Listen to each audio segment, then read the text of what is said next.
Hello and welcome to another exciting episode of the Full Spectrum Podcast. My name is Trey.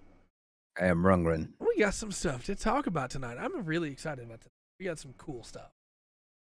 Some You say so. boring stuff, We but shall we'll see. get through it. We'll see it.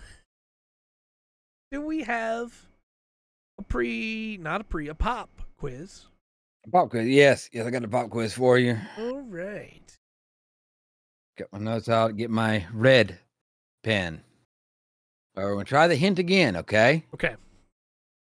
The hint is affairs of state. Okay. First question. What state's Clinton. coastline? Huh? It was a joke. Please continue. Okay. What state's coastline is longer than that of all the states' coastline combined in the U.S.? Well, it's California, right? No, it's Alaska. Oh, of course. Oh, what a bad start. All right. Pre-quiz, the pop quiz, the post quiz. Right. One of those. No, I'm not going down that road again, Dark. It's 630 feet by 630 feet, and it is officially dubbed the Jefferson National Expansion Monument. Where is it located?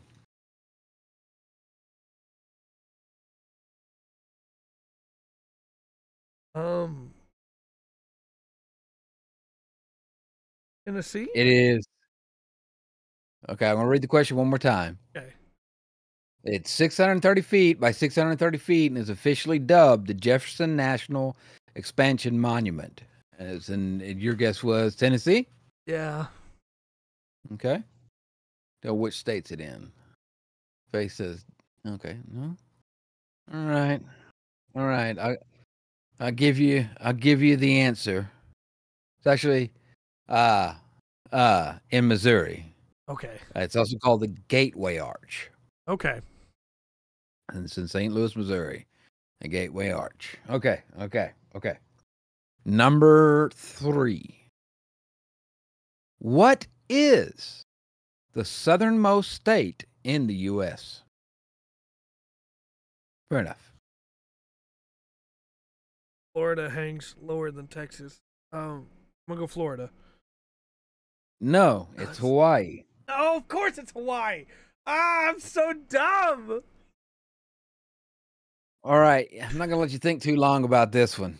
Okay. All right. Name the only state that begins with 2 vowels. 2 vowels? It begins with 2 vowels. Iowa. Begins with 2 vowels. Iowa. Very good. You got one. Yay! Not skunked Check today mark either. there. No, made it out of there. Okay.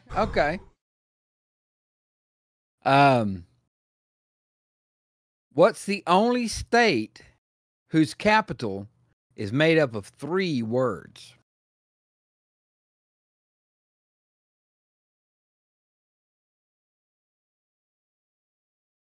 Not consonants. District of Columbia is not a state. And West Virginia, that's not the capital of West Virginia, is it? I'm going to say West Virginia, but I don't think that's right. Okay. First of all, it's Utah. Okay. Salt Lake City. Of course. Salt Lake, 3 words. Salt Lake City. All right. Whew. Next question. My brain is full of Gundam and Warhammer. Yes. Try to sneak some other stuff in there while I can. William G. Morgan created a game called Mintonet, later called volleyball. Oh. He invented this game in 1895 in a town known as Holyoke, which is located in what state? Pennsylvania. Is that what you're going with, Pennsylvania? Yes. No. It is Massachusetts. Massachusetts. Going through there. That's fair, Dark. Picked all the other states. Look, if we all pick different states, one of us has to be closer to right than we are. Right. Fair enough. Fair enough. Carl McGee's 1935 invention and installation of the parking meter was not a welcome attraction to visitors of the Big Friendly, a moniker attributed to the biggest city in what state? Big Friendly. Yes. Parking meters. I'm going to say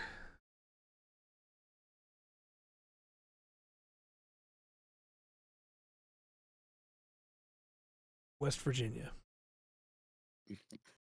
Calm down, John Denver. Dang, no, it is. The Big Friendly is Oklahoma City in Oklahoma. Oh, okay. Okay.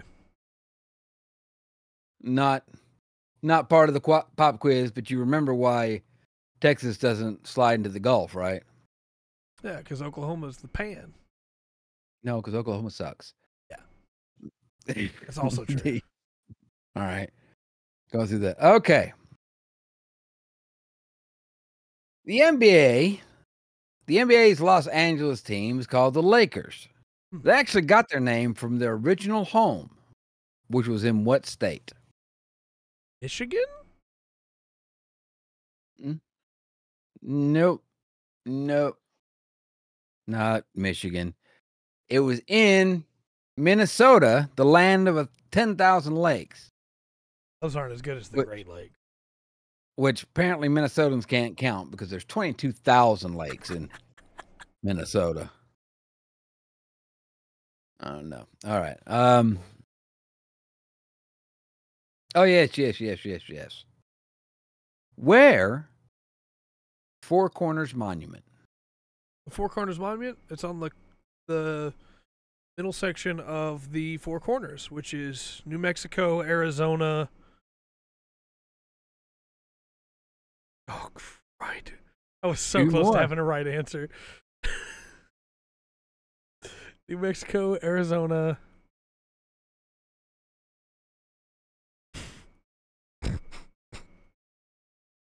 Colorado, and what's the last one?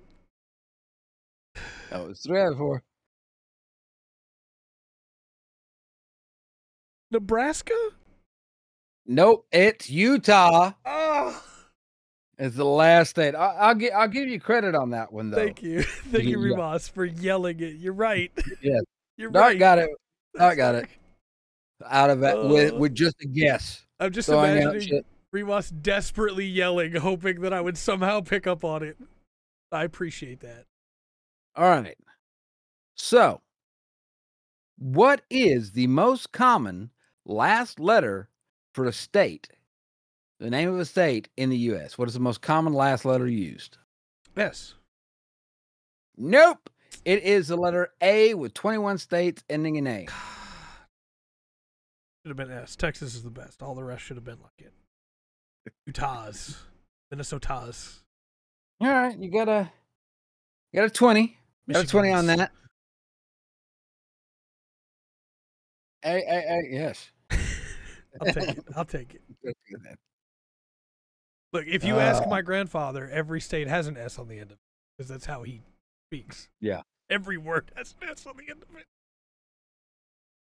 Have you been down to the stores? Well, which is ridiculous. Look, 20 is not a good score out of 100. I think we can all agree to that. It's not. It does keep you from getting skunked, though. Yeah. So there is some pride in that. These are, As long as I don't get a 0, I feel like I've done something. I imagine on the streets, I'm almost guaranteed 90% of the time, a 0 would be guaranteeing a 0. Yeah. I have seen those videos. At least you're consistent. I have seen those videos of people asking people on the street what state they live in, and they don't have the answer. Denial. Yeah, that's correct. Speaking of the state of denial, you ready to talk about Gundam X? Sure. We finished Gundam X. We did. We finished it. We're done with it. It's over. Dome. That was, yeah. It's an acronym. Yep. That's as far as I can go with that. Yep. No, we finished it. We're done. We finished it. Well, start the next one. And then you got way ahead. I'm sure you are. Turn A. Okay. But yeah, going back to Don. That's about the end of my excitement for it. Yeah. That it's finished. It's not very. It wasn't very good. I like Dr. Tex. There's characters that were all right in that. Mm-hmm. You know, I do like quite a few of the characters actually, but the storyboarding and story writing was weak. It just felt like that, you know, they wanted to tell a much bigger story than they had the ability to do. Yeah. You know, the Frost brothers are terrible as villains. They work pretty well for the first half of the series, but when you finally figure out what their goal is, it's just like, oh, come on, they got man. their feelings hurt. Yeah.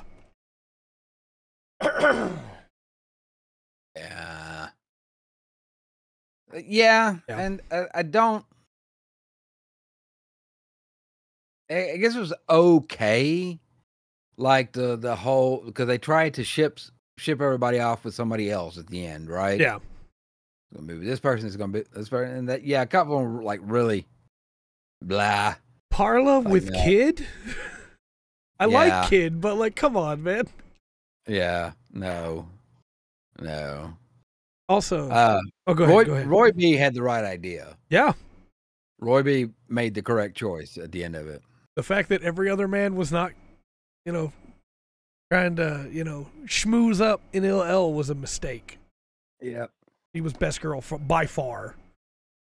Yeah. And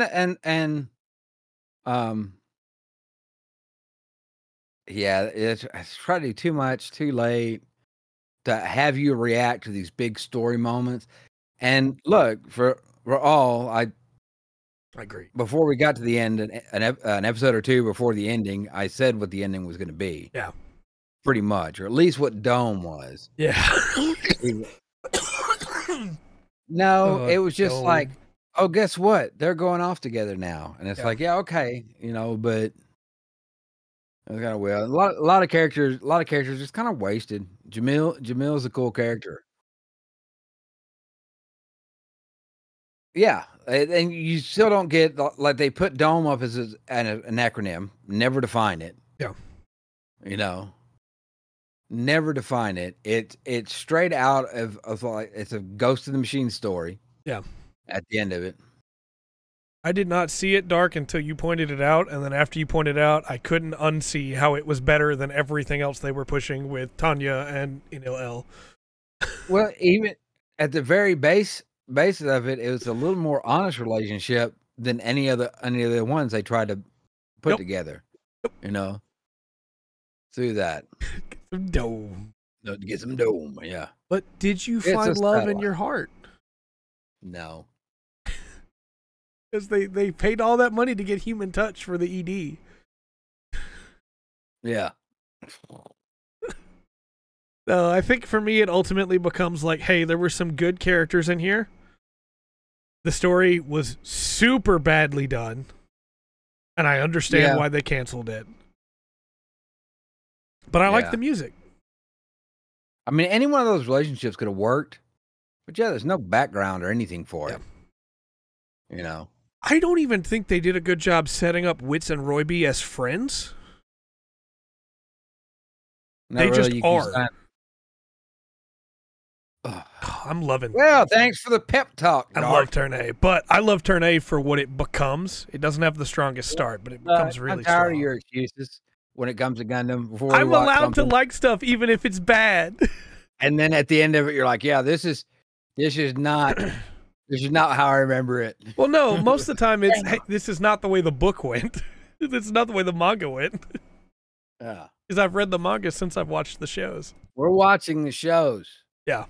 Not reading any mangas. I know. God. Just saying, at least the X manga tried to explain the Frost Brothers better. It wasn't good, but it was better than this. Right. Not a little more. I wouldn't know. I wouldn't say exactly. I'd be kind of hard pressed to actually say who to cut. When you cut that group you're trying to keep up with. Yeah. Like, those good guys, bad guys, the three different factions that ends up being or whatever. Cut those down and give a little bit more on them. Yeah. I think you just take space out completely. I don't think you have to do that to get to it. I see what you're saying though.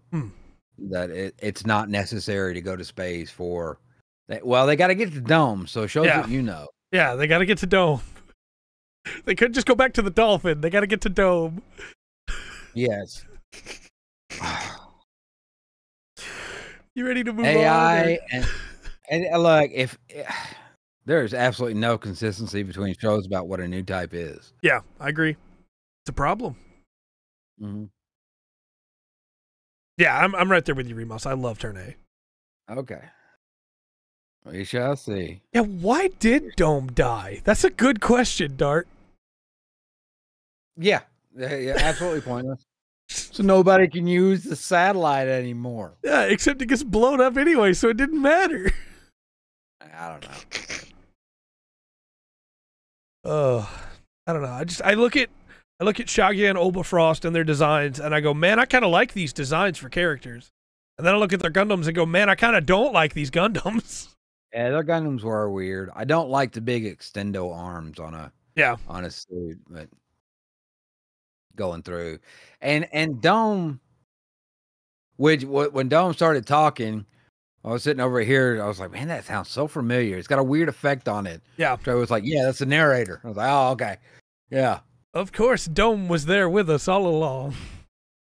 No, it was, there's shows, you can probably pick apart, you can pick your favorite shows. You can probably pick apart stuff on it. If you think too deep, then that just doesn't work. But yeah, and at least there's some trying to hide it. And this is just, I don't know. I don't know what power that is. They never explain it. The moon has no light of its own. Right. If you can suck that power from the moon, that's all the moon's doing is reflecting the sun. Try it during the day. Yeah, right. Surely it'd be stronger. Sun's up. The moon's still there. Like, heck yeah, just give a good excuse for solar power, Yeah. I don't know. It was a very weak show. When I first watched it many years ago, I thought there was a repository of power inside the Gundam. And now looking back, if that's what it is, it's even dumber. Because then it could just do it without the beam. Right. Right. You ready to move to weeks? Sure. How's your week been, sir? It's been all right. But it looks cool. It looks sure like it. Look cool. Data beam like a data beam, that could have been. See, there's so much. I think that's another thing with it, right? That show could have been so cool. Yeah. Like, make Jamil Amuro, down the line. Here's where Amuro is. I mean, it's just jumping off the whole, I want my own universe. I'll do that. All right. I watched a couple things this week. Okay. I watched all of Loki season 2. Oh, okay. Yeah, I did enjoy it. I liked it. I thought it was pretty solid. And I don't know if part of that's got to do with just being like, hey, I've watched all the other Marvel stuff. Most of the other Marvel stuff that's come out. I haven't seen the Marvels. Yeah. But I think Loki season 2 was the last thing I needed to finish. Anyway, it's pretty good. The decently strong ending. Very well cast. Okay. Owen Wilson and Tom Hiddleston. Yeah. Just work on screen together. Yeah. Absolutely work on screen together. And everybody, whatever part they play, There's a security lady named B-15, and she nails it because you kind of see her. She has more and more of a forward character in the story, going from the background of the story more to the forward of it, and it's just a solid character, well done. Every one of the Casper, OB, there's all these characters kind of fill these parts in, and they nail it. You know, there's flaws and weaknesses in the story a little bit, but not much. Not much. It seems it's one of those things where after I get through watching it, I was like, yeah, you know, I think they really gave a crap. Nice. That's a good feeling about making it. Yeah. So it was pretty solid. I don't know. There's some stuff that Marvel's put out that's not been very good, but this wasn't one of them. And not without any spoilers, the ending of it makes reference, like, you've got to be a little bit of a comic book nerd to get the last reference they make. Okay. Because it's not a mainstream Loki storyline.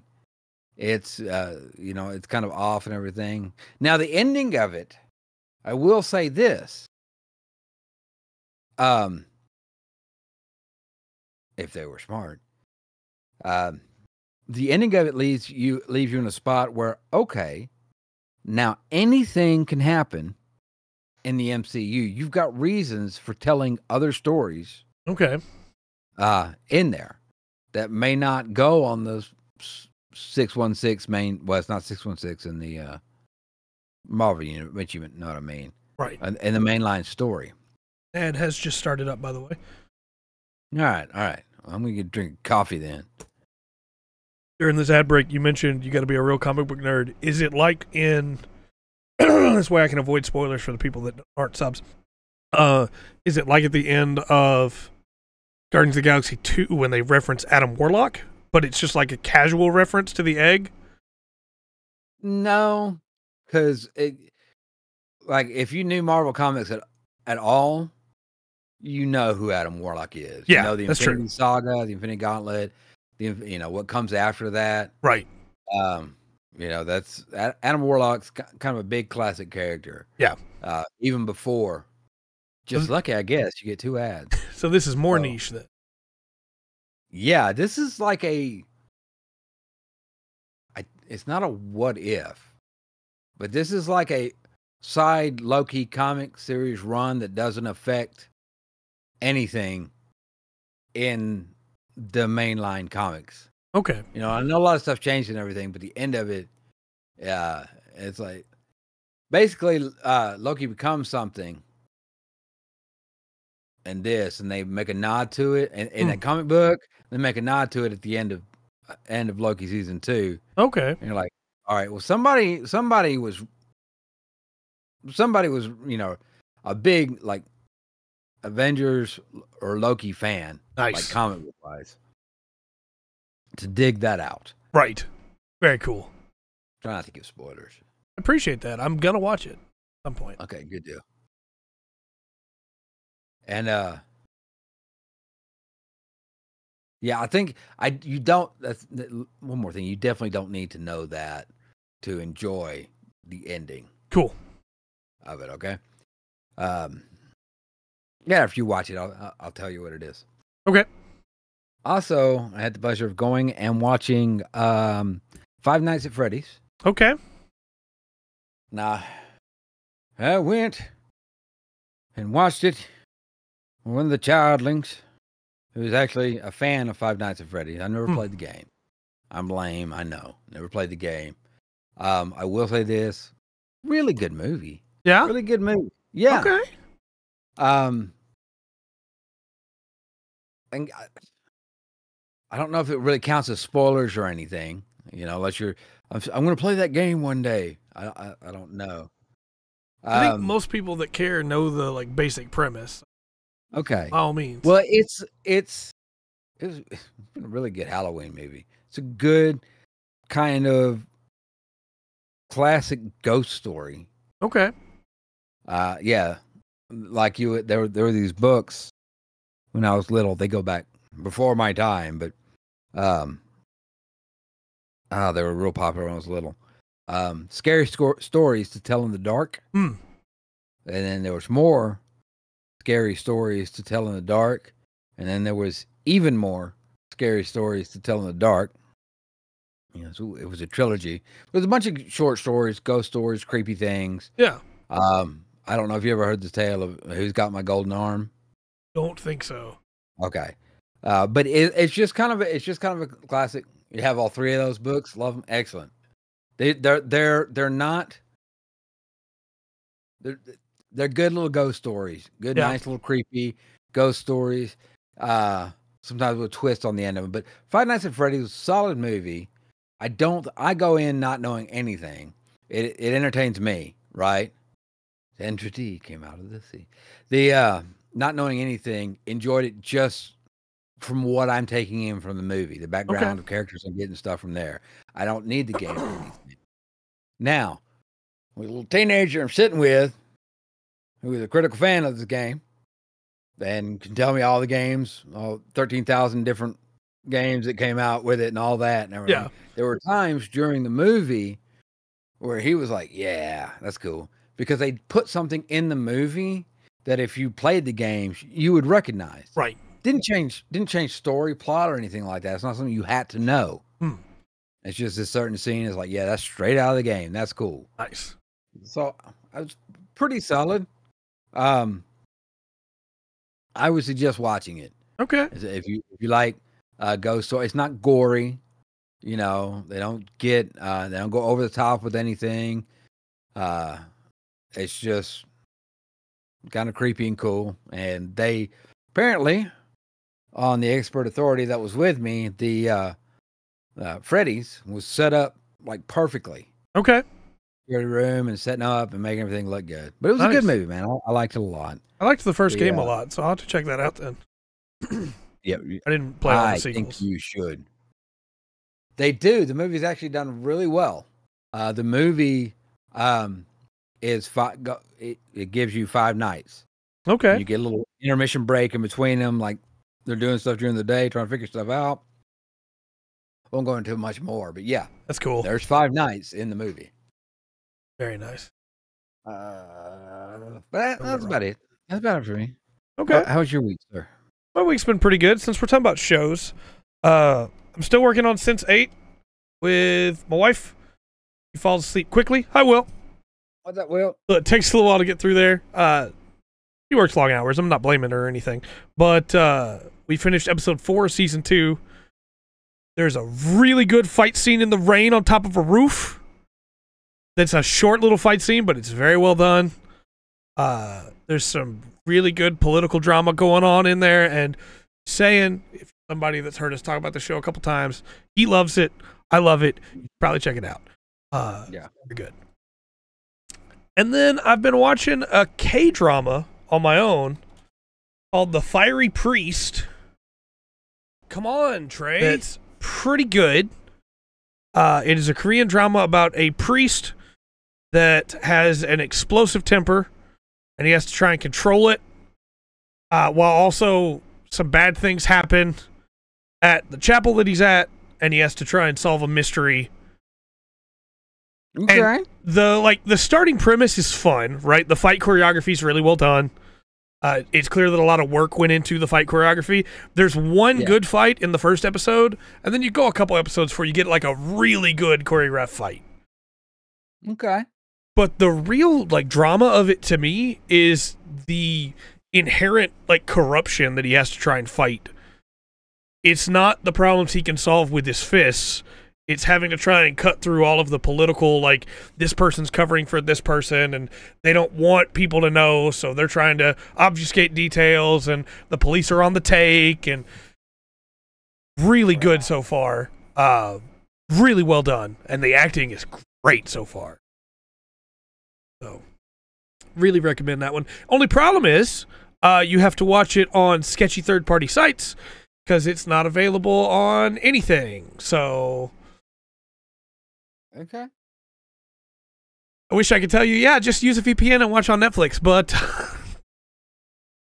couldn't get it to work, so... Ah, well. I've been watching it on a sketchy site where every time I pause it, 2 ads open and I have to close them quickly. You know, just keep You're that in mind. not the millionth visitor. Right. No matter how much they tell me I am. Right. But it's really good. And I really like a lot of the character intrigue that they're doing. There's a really funny scene, and I won't spoil too much here, but there's a really funny scene where he's reciting the start of the service for a Catholic service, and he started reading, and someone is eating, and he gets like slightly agitated, and then just yells, "What are you doing? Get out of here! Leave!" Not my fault, Will.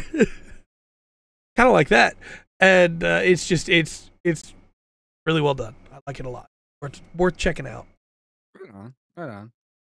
So he had somebody during mass being disruptive, eh? Yeah. And kicked them out. Gotcha. Did. He was very upset. And then you get the reaction of everybody else around being like, and then the older priest just going, "Who kill him?" Think of how many free iPhone 5s I've missed out on. Yeah, come on, man. I've been rereading Marshall Peak for the sake of reviewing each individual arc. I thought that project would be going a lot faster. It's on Viki. I did not know that. I didn't even know Viki was a thing. I looked. Now you do. Thank you. I looked through all the regular streaming services and could not find it. So, yeah, Nightbot's not going to let you post links, but thank you for that. I will copy that link down. But no, you're good. Nightbot just gets a little aggressive about it. We've had people try to come in and post links to like scams, and so Nightbot just cuts it down quick. But I thought this was going to be a project that I could like breeze through and get the first couple arcs done and get some videos up on. I even mentioned in a YouTube poll that like we had some big projects going on, and I put this one in there thinking, well, it's not really that big of a project compared to the others. I've been reading now for like 3 weeks, and I'm almost done with the first major arc again. It's 189 chapters for the first arc, I think. I thought it was a lot shorter, but you know, it's still very good. It's great getting to go back after reading 3,000 chapters of this story, getting to go back to the start and work my way back up, you know? Yeah. Seeing where stuff came from again, and there's a lot of stuff that I had forgotten. Hey, that's where that was from. You know, so it's still very good. I am almost done with Cassette Beasts. I beat the last Ranger Captain. I beat the second to last, I assume, Archangel that was on the list of ones I had to go take out. Well, I think all I have left is the final boss, I think. I don't know how much more there is after that. Every time I think I'm done with this game, there's more. How many Archangels did you fight? 8. Wow, okay. So that's a lot. Yes. But some shows do. Okay. But that game's still very there's only 6, and now there's only 4. So I don't know how you're fighting 8 unless you're fighting each one twice. You know, they I don't think they're sticking to the lore. Nebulous term in this game. No, it's not. Now you know what it is. No, it's still a very, very good game, though. And then you'll get to see the video soon for everybody who wants to see it. But I got to play, because of Game Pass, I got to play, thank goodness for Game Pass, I got to play Like a Dragon, The Man Who Erased His Name. Okay. And I'm not going to type the whole thing out there, because you're not going to be able to read it if I do. But I played about 55 minutes of it, which, according to How Long to Beat, is actually 1/10 of the entire game. Right. If it was not, like, I think it's, let me double check, but I think it's like $40. It is very much going to be a, do you love this series? If you love this series, it's worth the price to you, right? Yeah. If not, maybe wait for a sale. It's 50. I really like it so far. And normally I'm the guy that's like, hey, I don't mind a short game. Yeah. But I can tell already put it this way. I get out of the first series of cutscenes, first mission, right?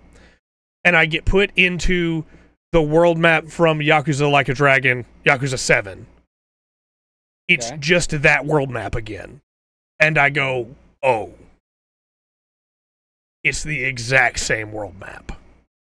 Well, you should know where to go then. Yeah, but it also tells me this is absolutely a shorter game, right? This is a chunk. Only because you know where to go. Where they didn't make a new map, you know? Yeah. So. Wait a minute, and it's all set in Tokyo? Well, no, it's set in different parts of Japan. Okay.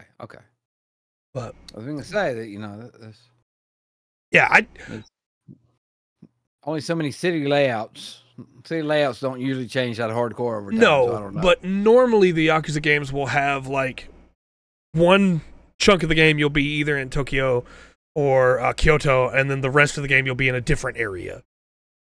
So each game you go to like a different town. But I'm with you, Ramos. I really like it so far. Kazuma Kiryu is one of my 5 favorite characters of all time, if anything ever. I need to do a video on that at some point. But Kazuma Kiryu is absolutely like top tier character writing for me. And what they've already done in this game, of like the lengths he's willing to go to protect his family at the cost of himself, is really, really good. I think you mean Majima Dark. But that one's better too. yeah, you're right. Kiryu's not in this game. Joe Ryu is, of course. Yeah. What am I saying? He erased his name. No, it's just it's really, really good already. I just wish, knowing how short it is, that it hadn't launched at 50. Emotional you know? damage. Oh yeah. Because it's really hard to recommend that to people that want a good value out of their dollar. I don't mind playing a short game, but I think that, you know, maybe it should have been priced a little bit lower. But cutscene quality is even better than before. There is a shot of cars going by, and it's the first time. I know everybody's going to be like, well, video games look like this. It's 2023. The first time a Yakuza game has ever looked like this, you know? They've been using the same engine forever, their own engine. They upgraded it recently, and there's a shot where cars are driving by and people are walking, and for a second I thought it was actual like footage of real life, and then I saw one of the characters move and was like, oh no, this is an engine, this looks great. So, yeah, right on Majima is such a weird good character. But go ahead. Well, I was thinking, you say it's 50, and I do feel like it's high, but it's kind of for okay. So in 1977, that was the year that the Atari 2600 came out. Through that, and it was priced at $189. Yeah, like $189.99 or $179, something like that. Which, if you just from inflation, the Atari 2600 cost about $1,000. Yeah, when it came out. Now the games were $50. Yeah, you know, so 50, $60. Now you're talking about this game, and I get it. $50 does seem a little bit steep. Yeah, for the game, but it's actually kind of cheap. In comparison, as long as you're not spending your money. Yeah, right. Well, and just to clarify again, if you're a fan of Yakuza, this is still $10 cheaper than you'd buy a regular Yakuza game. And an hour in, I am fully committed already. That's also, good. That's good. Dark, I get what you're saying. I don't think that equivalent's quite the way you mean it to when you misspelled his name to an entirely different name. But I agree with you. It's Kiryu Ichiban Majima for me. And the only thing differentiating them is that Majima's art gets weaker as the games go on, unfortunately, and the other two gets better. One of the greatest assassins in movie history is in this movie called, his name's Muerte. Okay. And it's in a movie called Undercover Blue. Okay. Just it reminded me of that popping out of places. Yeah. About yeah. Do you know?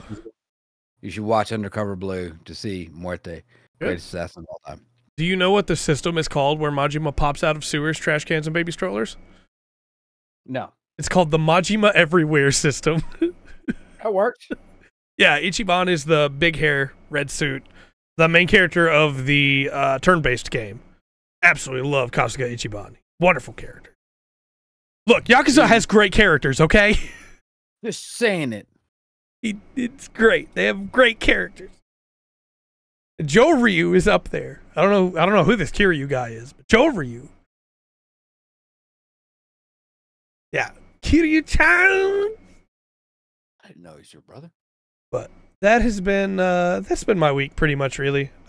Looking forward to getting to try some other stuff. I downloaded some more stuff for Game Pass. I realized today that it's halfway through the month of November, and I kind of need to put a pause on the bigger MMO projects I've been working on because the year's almost over and I got to beat games. So I downloaded some more stuff to do for first impressions to be able to try and tide things over until I beat Octopath Traveler 2, Cassette Beasts, and Xenoblade, and man who erased his name. So you beat Lies of P already? No, we're gonna keep doing that on Fridays. So I'm not counting that in the list, but we do still have to do that. Yeah, but it's on the list because you haven't beat it. Yeah. Don't try to shorten it, Trey. Don't try to shorten the list of stuff that you have been neglecting. You're right. Get done. I've just been having fun playing Lotro. That counts. Speaking of which, too, we had announced, and I'll announce this again at the end of the show, that we were going to be taking a week off after Thanksgiving. That week off's not happening anymore. We're just going to take Thanksgiving Day off, and so we'll still be doing a Friday stream for Liza P that week, along with everything else. So let's get into reviews. All right. We have a very special game to start off with. Nice. The Lord of the Rings: Return to Moria. Oh. 84. Okay. I've been told by King that it is very good. I know it's gotten some people who play Lord of the Rings online were like, hey, I'm gonna quit playing this online and go play that. So it's got a, from what I understand, it's got a Lord of the Rings feel to it. So we'll see. Okay. The score is 58. Oh, they suck. Dark, you should have jumped lower. Yeah, that I understand that sentiment. Also, I got to take Remus and Will off the ice cream chart. They're still on there from last week. You're way too generous. And that's still better than the last Lord of the Rings game. Yep. So, 19 reviews. And CG Magazine says, Return to Moria from Free Range Games is a fun experience for fans of survival titles and Lord of the Rings. It takes some of the better systems from the genre and marries them to the lore and setting of Moria, the result of which is a world that fans can be excited about. Okay. But Guardian says there are moments when the Lord of the Rings: Return to Moria hints at what it could have been, such as when you're mining a rich vein of ore in some dark tunnel and your dwarf becomes inspired to sing. They'll clear their throat and give voice to a story of trolls and orcs and the beating that will rain down on them if they cross your path. The game briefly feels alive, the story making the cold mines warm, but then the song stops and you're still mining, and all you have to look forward to is a long walk back to the forge. Okay. Well, based on the previous score, I'm going to say... Before you give your score, can I give you a bonus review? It's really short. Sure. Shack News says, I just didn't really want to do any of the things Return to Moria expected me to do. Okay. All right. Well, I'm still going to go with the 58. Oh, face. 58. Agreeing with face. I looked at their thought. 58, yeah. Yeah. think so. 42 is pretty close. Yeah. Yeah, none of us expecting much. Maybe even much, much lower. The score is 6%. Oh, gosh.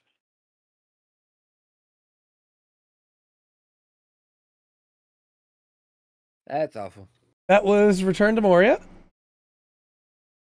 Not 0. It's not 0. They're improving. they're improving. Oh, I don't know why it's so hard to make a good Lord of the Rings game. They did it before. Not like, even if we don't count Lotro, 16 years ago. the PS2 games were great, right? No. Two Towers and Return to the King were fun. The arcade games. Yeah. Yes. But this, Welcome back. Will. I'm a little more harsh. That's fair. On it, and there is no good Lord of the Rings games except for Lotro. I liked the Third Age. Third Age sucks, but I like it. It's the RPG, the turn-based RPG. Up, Rundgren? Mm-hmm. It's terrible at being a Lord of the Rings game. It's really fun as a turn-based RPG. Is that the one where you fight the eye? Yeah. No. You're the Gondorian soldier, or you end up in Gondorian armor.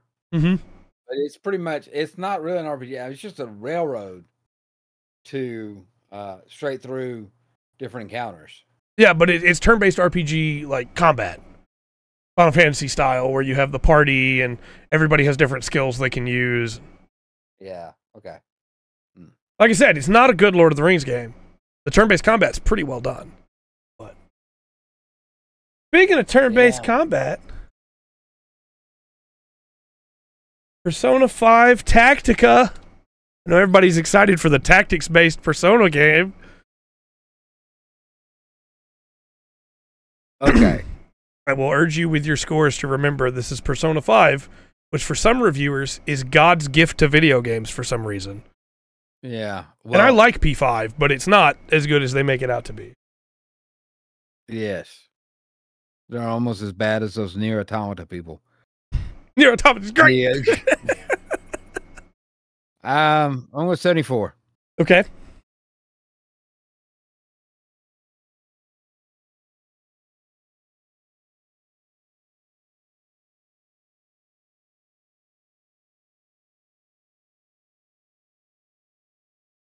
Score is... What do we got? 79. All right. Well, fine. 2 reviews for you. Okay. Persona 5 Tactica from PC Invasion seamlessly blends the SRPG genre with Persona 5 with combat mechanics that elevate the game and a story that ramps up to be enrapturing and heart-wrenching. Persona 5 Tactica is easily my favorite Persona spinoff, and I hope Atlus makes more SRPGs with this style of gameplay. Okay. 79, Faith. Second review, not second RPG, is from The Gamer, who says, Persona 5 Tactica is undone by the fact it's unsure if it's putting the Persona twist on the tactical grid game or using Persona characters to introduce newcomers to the genre. Maps and missions are repetitive, the more interesting elements that each Persona brings are sanded off, and there's an over-reliance on basic gun and melee attacks that don't suit the Phantom Thieves at all. I don't know what they're talking about. I use my guns all the time in P5. But when it clicks, there's an unmistakable charm about the Phantom Thieves themselves, and drawn out though they may be, the epic scale of the bosses is a good shake-up for the genre. It's not the perfect goodbye of strikers, but it's a sign that the sun should set on the Phantom Thieves in peace. Okay, 76. Okay. I'm trying to be good. I don't understand what this fascination is with the P5 characters. Like, they're good, but the P4 characters are way better, and the P3 characters are just as good. Why does everybody only seems to care about the P5 characters? It's the newest one with the best graphics. Yeah, that's probably it, yeah. So you can see the schoolgirl's legs. Yeah, unfortunately, probably, yeah. Because Nurse, look, Tachikami's pretty great. You're not wrong. The score is 71%. Okay. They have no reason to ever make Persona 6 because people love P5 so much. And that was announced.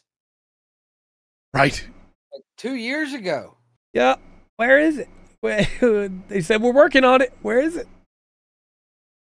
Okay. Ready to move into announcements? Yes.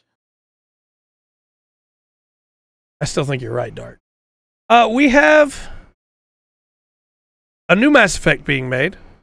Sorry, Faith. I know you were one of 3, but had to wait till next week.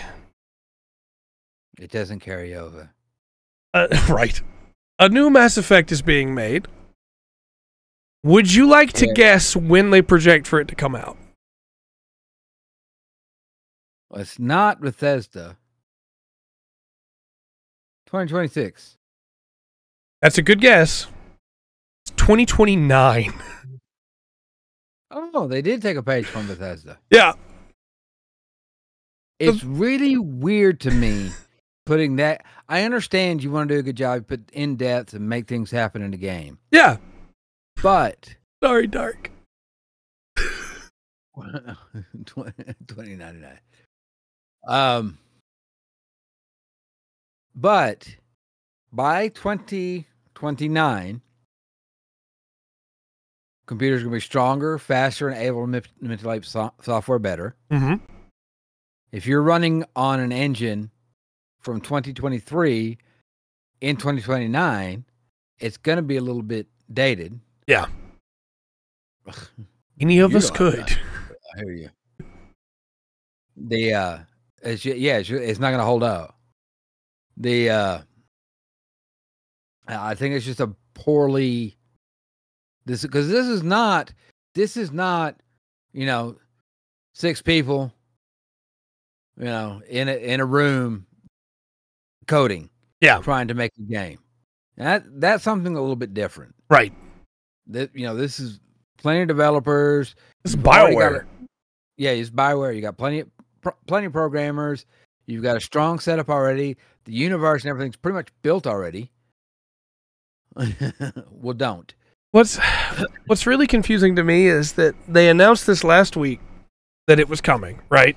That they were working on it on In7 Day. They announced it was coming. They did not give a release date, so people got hype. Their stock went up, and then they announced this week it's 2029 after the stock goes up. Yeah, that's the game. Corporate's got to play with the art. Got to make money for stockholders. So that's really all we have for that. It's just, hey, the announcement is kind of an announcement of, hey, we just started working on the idea. We're not even coding yet. This is another perspective. There are a couple scientists out there that are predicting that we will hit the singularity in artificial intelligence by 2031. Yeah. That's only 2 years after this game is set to be released, right? 2 years that we'll have that they'll have, we believe we'll have like fully functional actual artificial consciousness. Right. Well, if we don't have AI, the word AI, I'm being a kind of a butt, but the word AI gets thrown around a lot about stuff that's not AI. Yeah, it's just algorithm. It's like ChatGPT. At the very best, you could call it a narrow AI. And basically, it's just the guess will be real and find captures. Yes. Oh, they sure will. Because it's really just a search engine with speech prediction to give you a story, give you your search results in story form, so to speak. Yeah. Rather than being an actual artificial intelligence. Mm-hmm. I don't know. It just saying, because like Bethesda's done its thing, right? We got 2028. Yeah. Or like the Elder Scrolls 6. And then probably not this decade, or maybe it was the other way around. I can't remember. I think they had a couple, like 1 or 2 in this day, like 2028, 2026, and then at the end of the decade as well. Well, they're doing the same thing with Avatar, right? Got another complaint. I don't understand Bethesda. I'm gonna rant for just a second. By all means. Okay, listen. They have released Skyrim so many times. Well, Skyrim's a great game. I don't want to take anything away from Skyrim. It's got more actual players on Steam right now than Starfield does. And Gundam Evolution. There you have it. But they've been kind of promising to give Fallout 4, which I prefer, even though the bugginess and crazy stuff that happens, it kind of prefer over Skyrim. I know I'm a minority of that, but it's still got a lot of players, right? I've been talking about it. Today, Fallout 4 has been out for 8 years. 8 years. Oh. Couldn't you release something today? Could you do something for that game today? Kind of important. Oh, has it really been 8 years? 7, 8 years, yeah. Oh.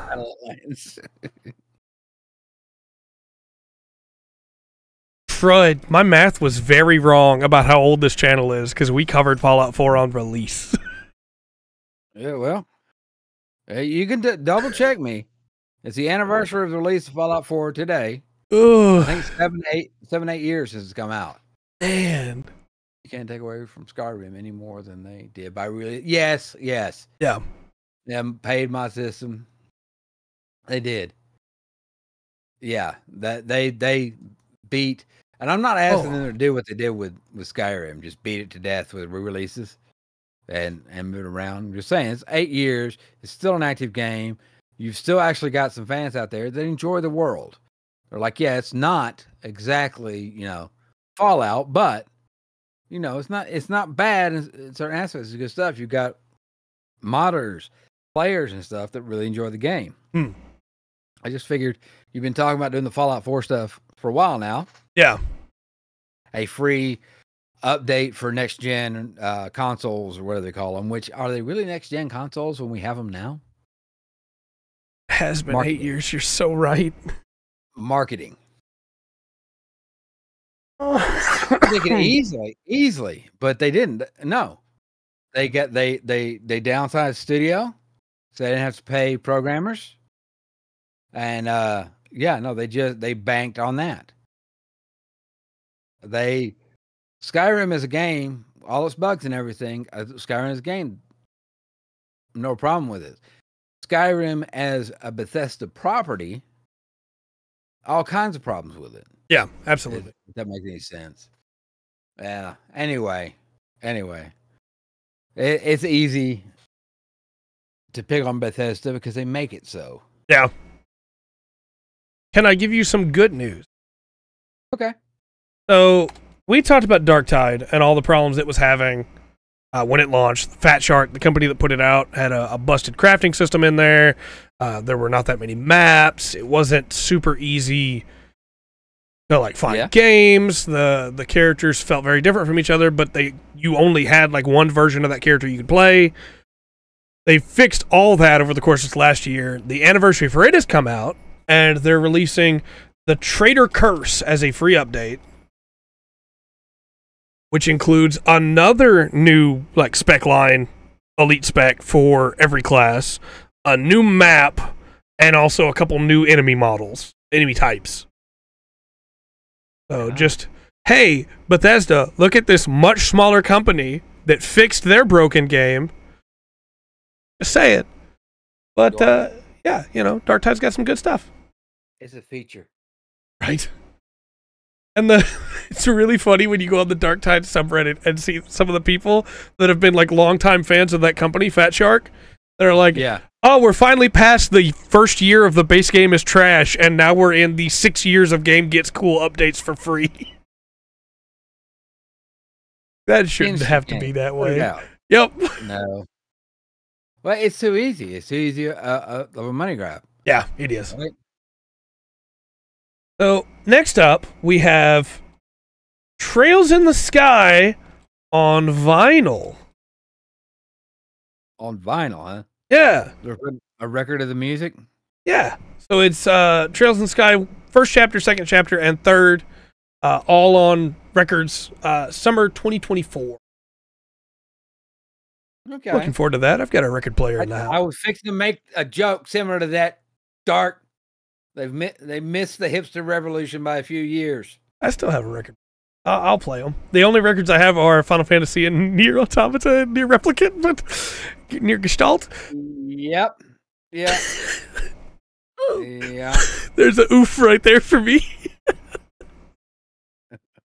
I'm sure no one's surprised that those are the records I have, but I'll pick these up. Unless they're like super expensive, in which case I will listen to the music on YouTube for free. What a concept. Right? Right. Is that very true? Next up, we have the Game Pass games, which are no longer for the month. As we've said a couple times now, it's just, hey, Game Pass keeps happening. Disappointed! Disappointed indeed. He's not. He's close. If he actually was, he'd have more records and a handlebar. Yeah. On his mustache. I'm just on the line.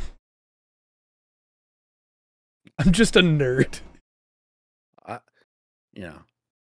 Like hipster, not. Yeah. So I have some of those things.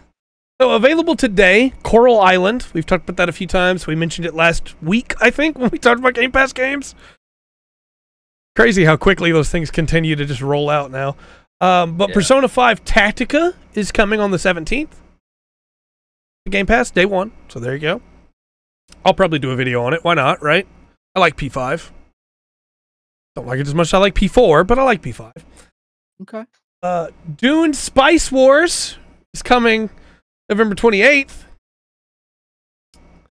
I have not ran into any Dune media that was worth a damn. Yeah. Okay. Name changed. Trade the hipster. Hipster, yes. Roller Drome is coming to Cloud PC and Xbox Series X and S November 28th, which we talked about a few times. That's the Bloodsport on roller skates game with guns. Okay. And then leaving November 30th is Anvil, Battlefield 1943, Battlefield Bad Company, Battlefield Bad Company 2. It's a shame. That's the good one, Bad Company 2. Disc Room, Eastward, and Grid. Okay. Those are your Game Pass updates for the week. I guess it's now going to be a weekly thing. And then finally for announcements, we have the Nintendo Indie World announcements. And this is from their official press release. I did not have time today to watch it. Okay. Didn't even know what was happening until it was already going, and I was like, okay, well, they probably should announce those things ahead of time. Get on the email list. Right? Oh, I wish we could. Because Nintendo emails a lot of the bigger outlets. Maybe I'll send an email. Might not get anything, but it's worth a shot. They just have a sign up on their website. I don't know. I haven't seen one on there, but I can double check. They announced Shantae Risky Revolution, which is a new Shantae game. It uses the old 2002 authentic retro style. 20 years later, it's going to be a Switch game. It's another Shantae game. Those games are fun, but not really my cup of tea, personally. Okay. But I'm glad people like them. Outer Wilds Archaeologist Edition is coming to Switch. It includes the Echoes of the Eye expansion. I love the first game. Don't like the expansion. Worth playing if you haven't got to play it yet because you don't own any of the other consoles, but you own a Switch. Absolutely worth checking out there. Otherwise, I'd say probably just wait and get it on sale on Steam.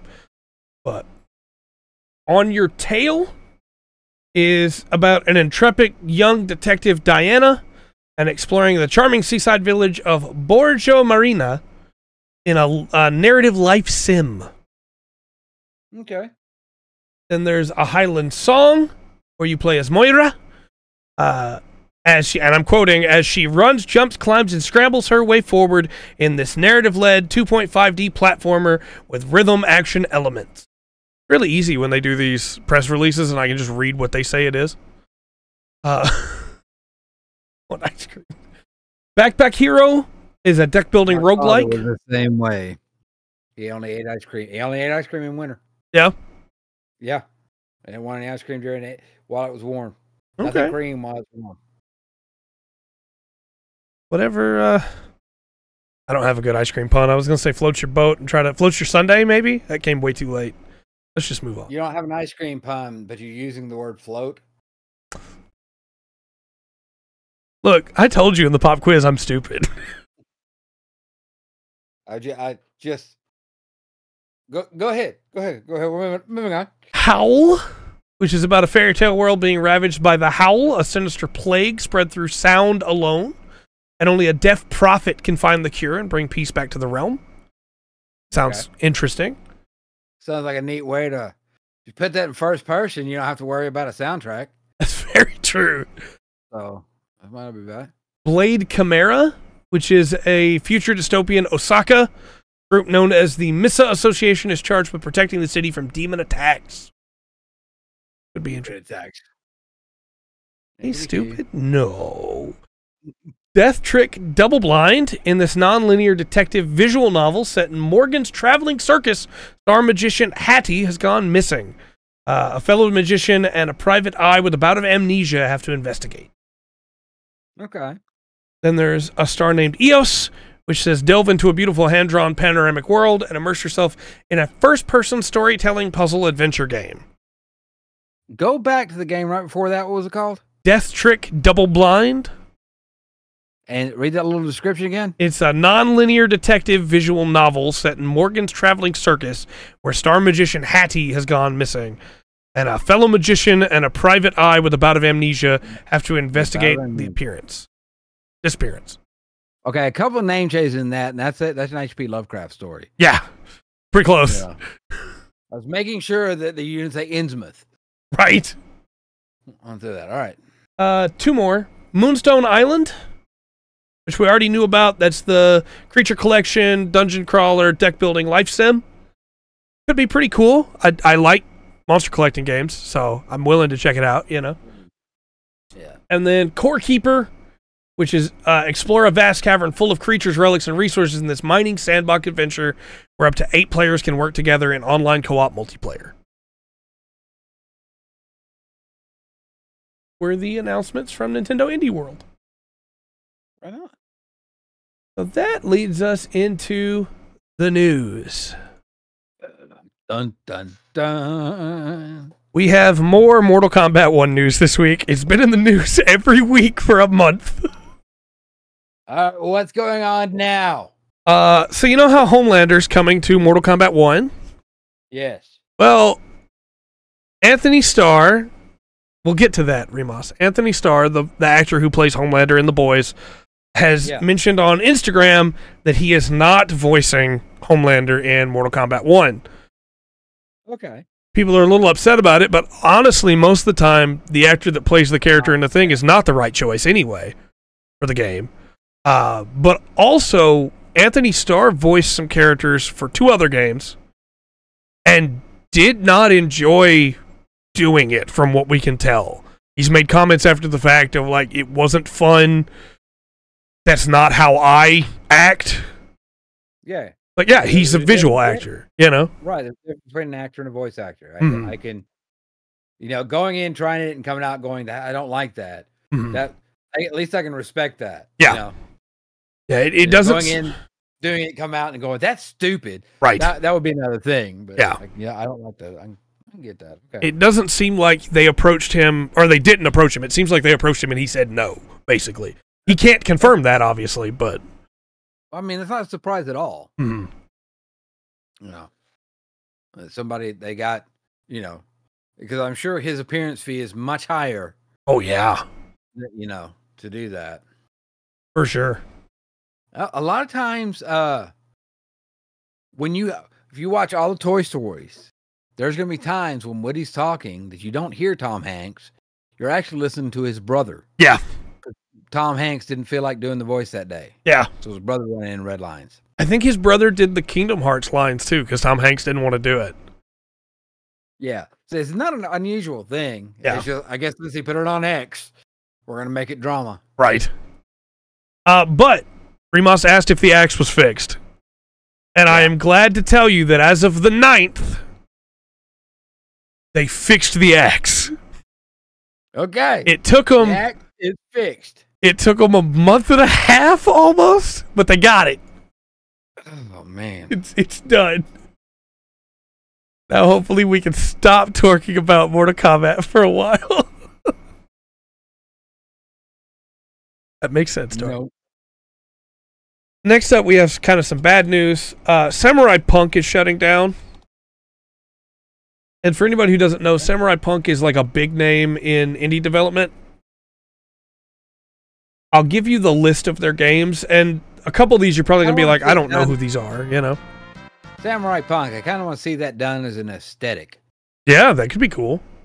You know, like industrial punk or industrial goth or whatever. I mean, Samurai Punk, Cyberpunk, Samurai Punk. I know that Victory was for getting the bug fixed. It was just unfortunate timing that it made it sound like it was Victory that Samurai Punk is shutting down.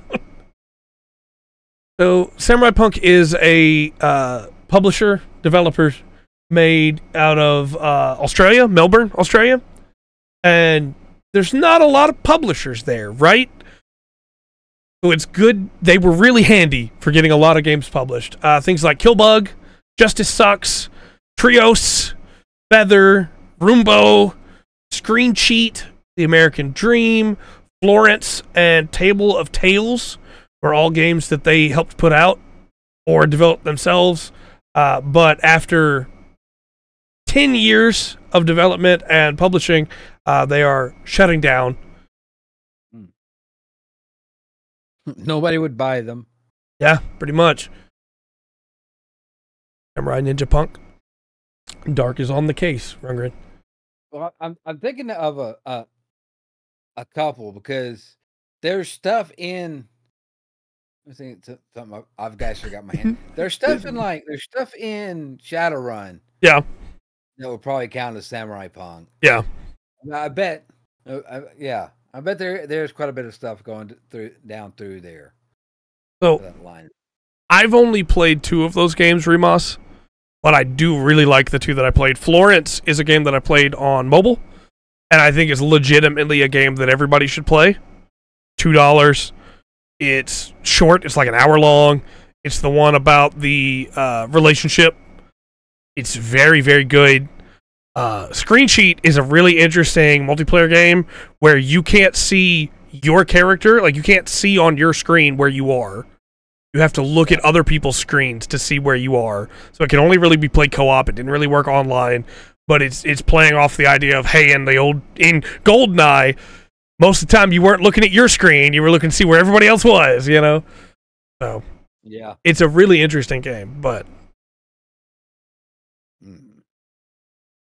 and then finally, news-wise, we have 2 award shows, one of which is completed already, one of which is coming up soon. Start with the one that's already done, and it's the Golden Joystick Awards. Okay. And I'll run down the list here of what won what. Best Storytelling.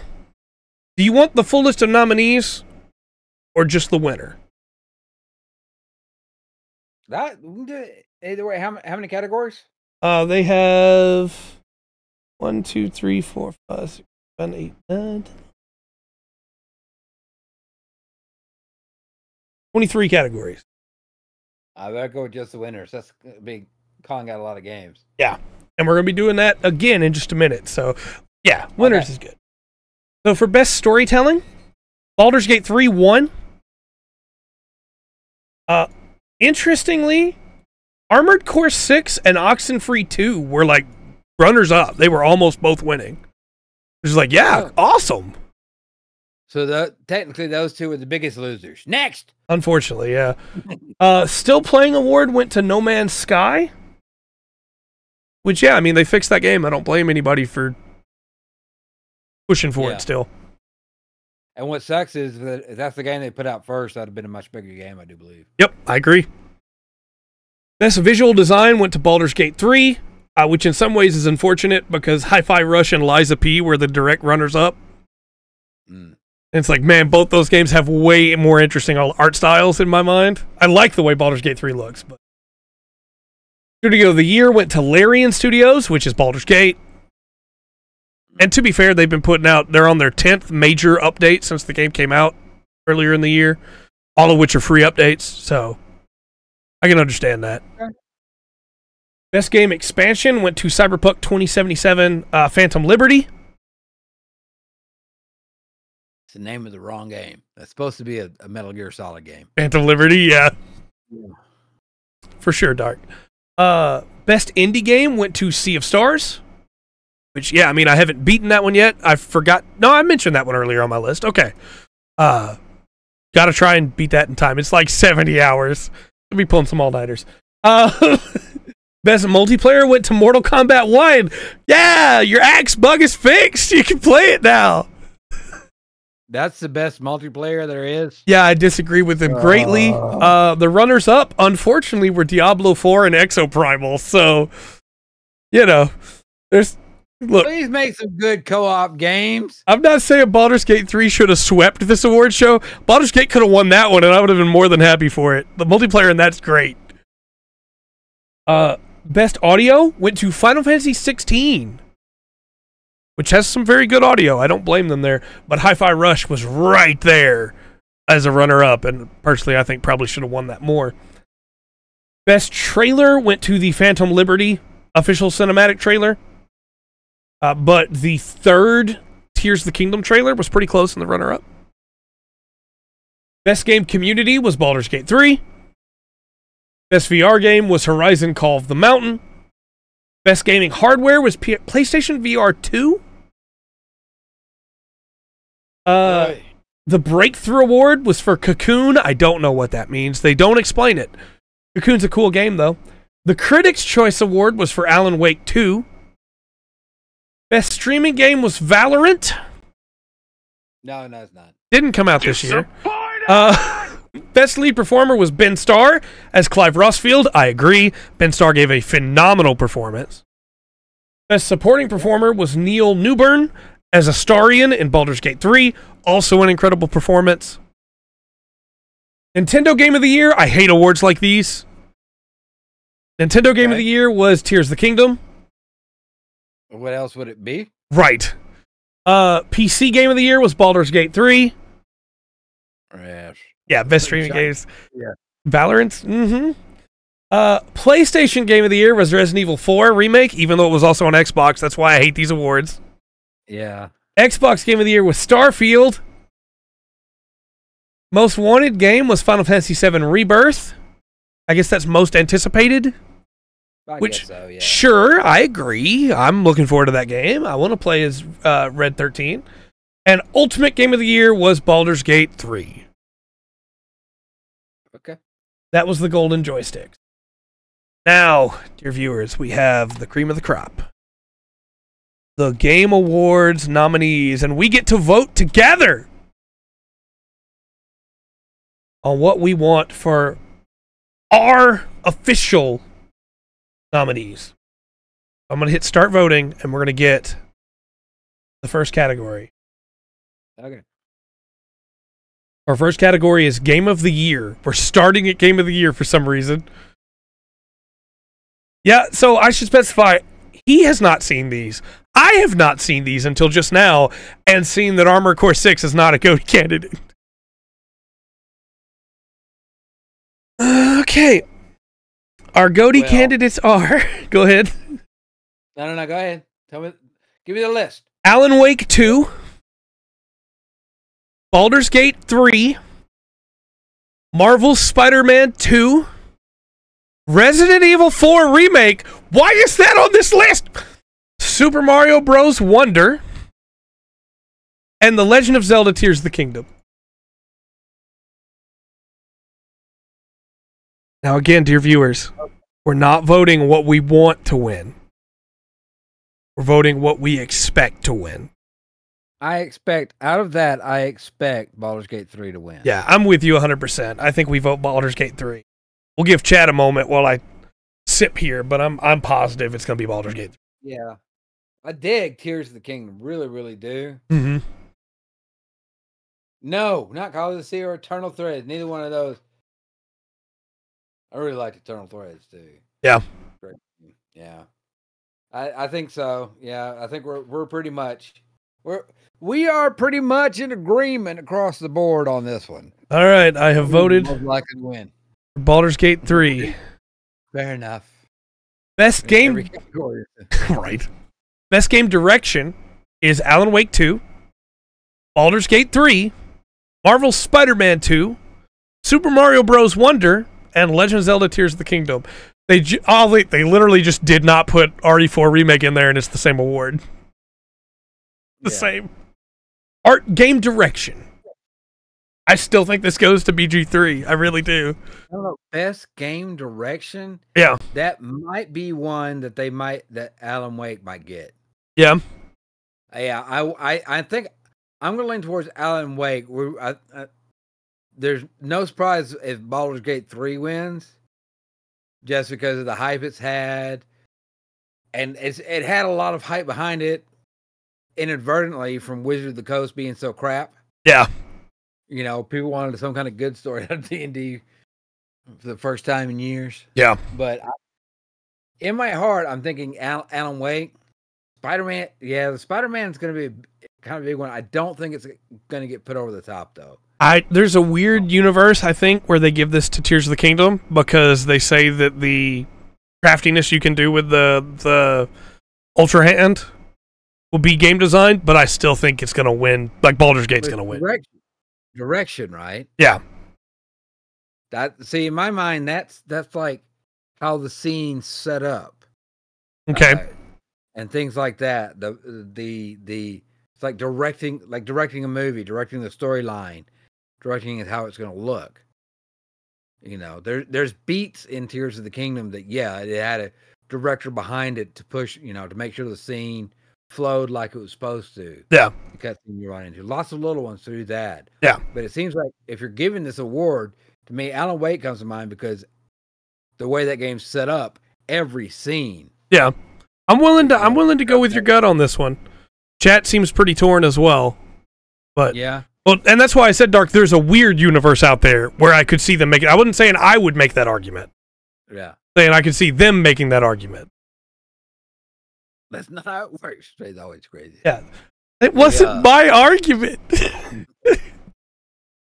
Yeah. We got ads. Thank you so much. Appreciate everybody for watching. So after the ads, do you think we go Alan Wake then? I'll acquiesce here. What's the vote? For game direction. No. With the chat vote. Oh, I haven't actually been running regular polls here. Let me do a poll between Baldur's Gate and Alan Wake. Yeah. Add 3. What the heck? Just upped it to 2 the other day. Come on now. Maybe the first 2 were short. I don't know. Maybe. It's over. Okay. All right. I put a poll in the chat for Alan Wake 2 or Baldur's Gate 3 for best game direction. What do you think, chat? And just to clarify again, because people were in ads, I was not saying I thought it should win because of that. I was saying there's a weird universe I could see where they would try to make that argument. Yes. Oh, we're already 3 votes into Baldur's Gate 3. Yeah, it's hard to vote on any of these categories. It's gonna be really hard to vote against Baldur's Gate 3. Yeah. On this. All right. Well, I think we go Baldur's Gate then. Yeah. Okay. Right. Next up, we have. Let me end that poll because it's already decided. Same way, Dark. Best narrative. Hold on, I'm keeping record of these for a few weeks from now. Writing these down as we go. Best narrative, the nominees are Alan Wake 2, Baldur's Gate 3, Cyberpunk 2077, Phantom Liberty, Final Fantasy 16, and Marvel Spider-Man 2. I don't think the narrative is where 16 is at its strongest. I think the character writing is where it's at its strongest. This is a weird category to put it in my mind. Yeah, I think I'm just gonna give up and go with Baldur's Gate 3 on this. All right. Yeah, do we need a poll or are we agreed? I'll do one just to be safe. Because I haven't played these games to go through. Yeah, I think we're going Baldur's Gate 3 on this one, yeah. Okay, it looks like everybody's pretty much in agreement. I will stop the poll here. Save it for the next one. Vote. I do think Baldur's Gate 3 is going to sweep most of these awards. Yeah, it is very, very well done in a way that a lot of games this year came out busted and broken, and Baldur's Gate 3 did not. And that resonated with a lot of people. Yeah. Next up is Best Art Direction. This is the first time that I have a baby on the list, and it's not going to be the one that wins. Alan Wake 2, Hi-Fi Rush, Lies of P, Super Mario Bros. Wonder, and The Legend of Zelda Tears of the Kingdom. I want Hi-Fi Rush to win this. I just don't think it will. I think it's going to go to Alan Wake 2. I don't know. I can see the argument for Lies of P just from the stills I've seen. This is for Best Art Direction on that. And so I would almost lean towards, Lies of P. Let me run a poll. For that.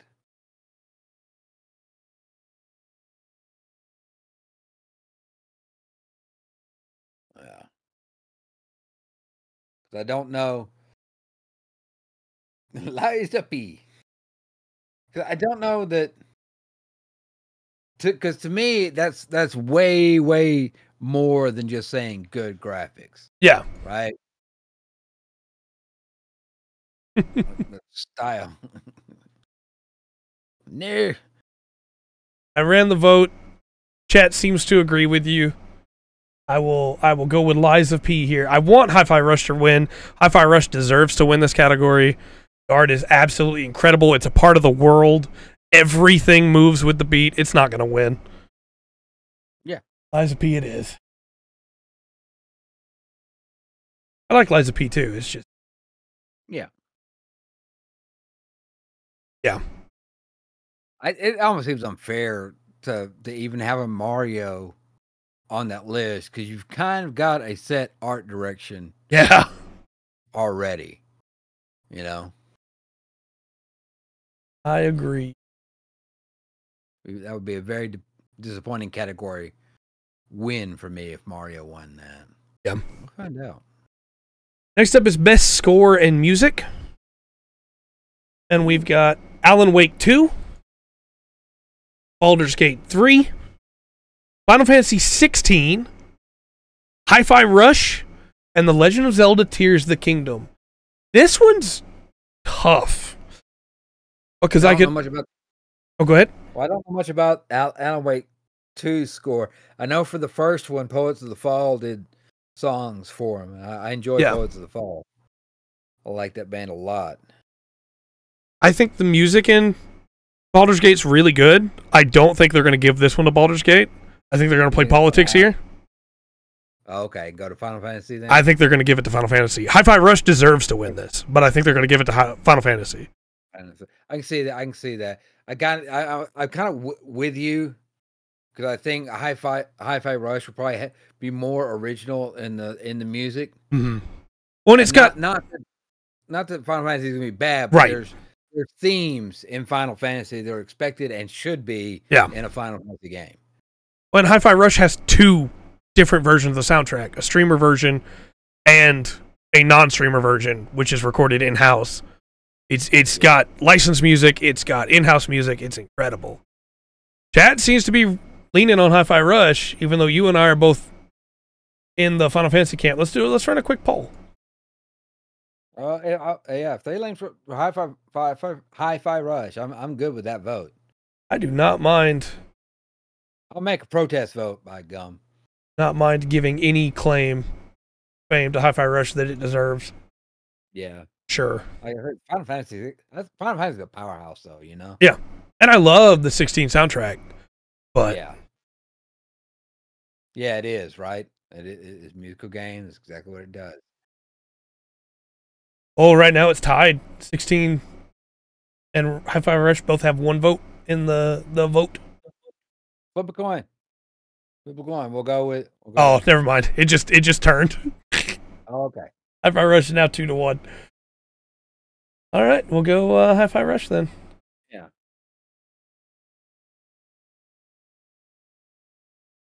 We're pulling for some underdogs sometimes, especially when they deserve it. Yeah. Next up is Best Audio Design. And the nominees are Alan Wake 2, Dead Space Remake, Hi-Fi Rush, Marvel Spider-Man 2, and Resident Evil 4 Remake. I don't think it's fair to have the 2 remakes on this list. No. Dead Space 1 has won so many audio design awards over the years. Like, they're going to give it to Dead Space Remake. There's no doubt in my mind.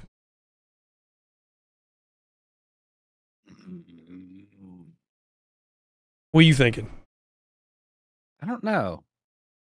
With Dark saying DS Remake, and you've given that argument for DS Remake, I can see how that puts itself up a little bit. That might could win.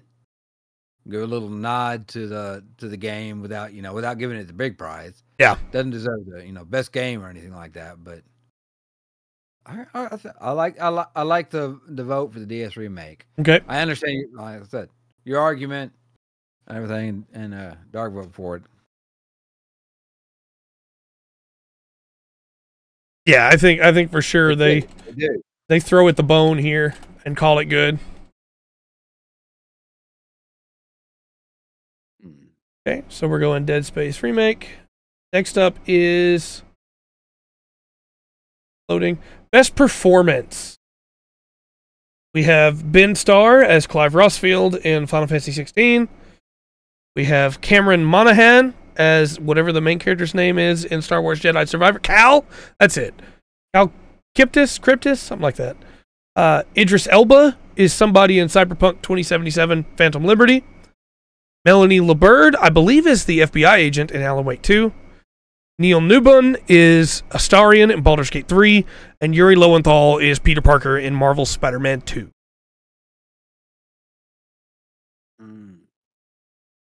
Kind of wondering if this won't fall into the Baldur's Gate 3 thing.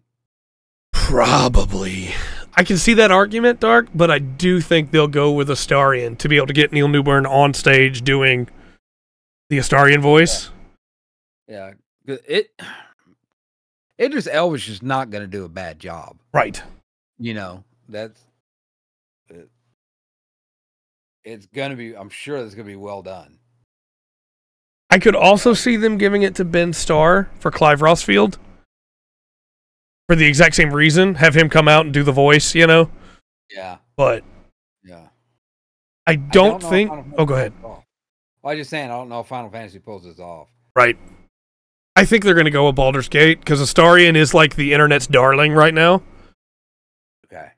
But I feel bad because Yuri Lowenthal has been a great voice actor for a long time. I don't think he's getting an award here, right?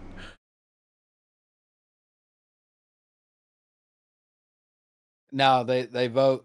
There is some voting in the committee, though, that will be based on. Well, I don't know. It's not the committee voting, is it? We might have to run a Twitch poll on this one and see what people want to do. I'm pretty torn myself, but I do think ultimately it's going to be Astarion. Live. Cal. Her name, the FBI. Melanie. And that might be it, just because they recognize that name.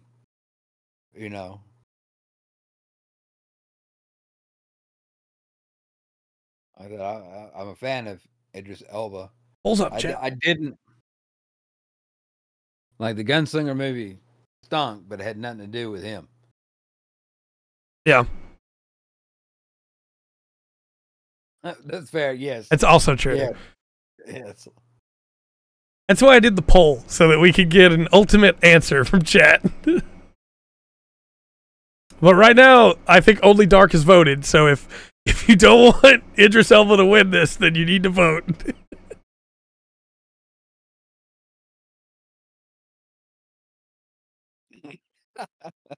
I think Ben Starr did an incredible job. I wish they had wrote the start of that game better, but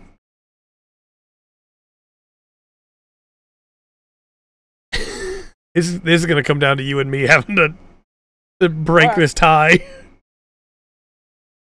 Because right now it is tied between Idris Elba. It's a three-way tie between Idris Elba, Ben Starr, and Clive Rossfield, and Neil Newbon, Astari. Star Power's got to be given for something. Give it. We'll go. I don't mind going for Heimdall. Okay, I don't think he's going to win it, but I'll go with you on this. Okay. Because otherwise, we're going to be locked in a tie forever. Forever. All right, next category is innovation in accessibility. Please find this. Recognizing software and or hardware that is pushing the medium forward by adding features, technology, and content to help games be played and enjoyed by an even wider audience. You're going to hate this category because I've seen the nominees now, and I hate this category. Okay.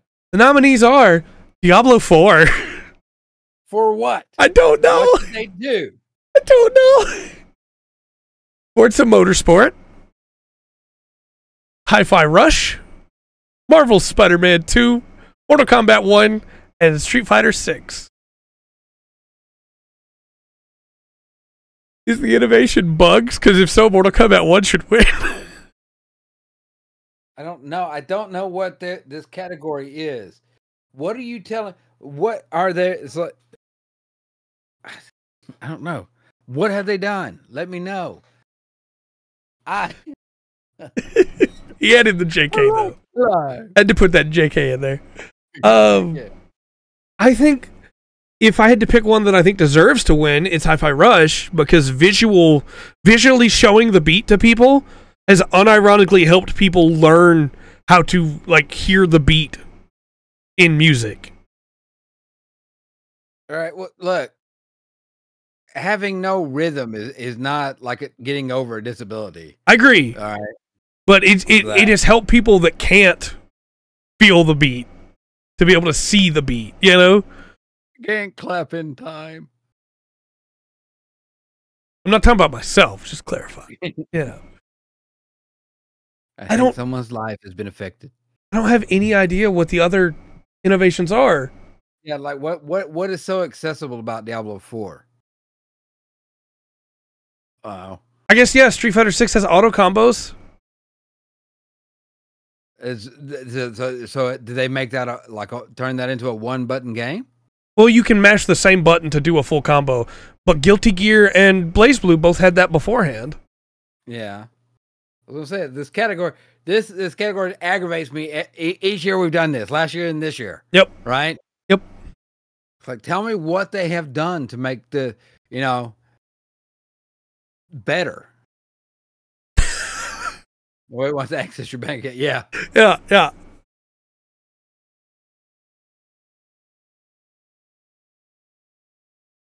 I mean, I could see them making that argument, but again, auto combos have been in other fighting games before. It wasn't Street Fighter 6 didn't invent those, but I bet a lot of the people doing these awards have no idea because they've never played any other fighting games that aren't Street Fighter or Mortal Kombat. You know? Yeah, I feel like I think so, but that's been in the Forza games where you can get steering lines, braking lines. Yeah, I don't know what. What are they bringing? That's why it's so aggravating. Okay, one more time through the nominees. Diablo 4. Not picking that one. Forza Motorsport. Okay, I don't hate Forza. Hi-Fi Rush. Marvel's Spider-Man 2. Mortal Kombat 1. And Street Fighter 6. Okay, You know what? I'm gonna go with I know what you mean, Dark. I have no idea. I'm gonna go with Hi-Fi Rush. I'm fine with that. My vote. You know, helping people with their rhythm deficiencies. Yeah, I'm there for that for sure. Yes, but I don't know what Spider-Man 2 would have. I'm trying to put it in my brain. I don't live in that world, you know. Yeah. I think it has some like colorblind options, but how many games have had those now? Yeah, every game should have them, but like, all right, let's just pick Hi-Fi Rush and move on. This category is infuriating. Yeah. Yeah. Next up is Games for Impact.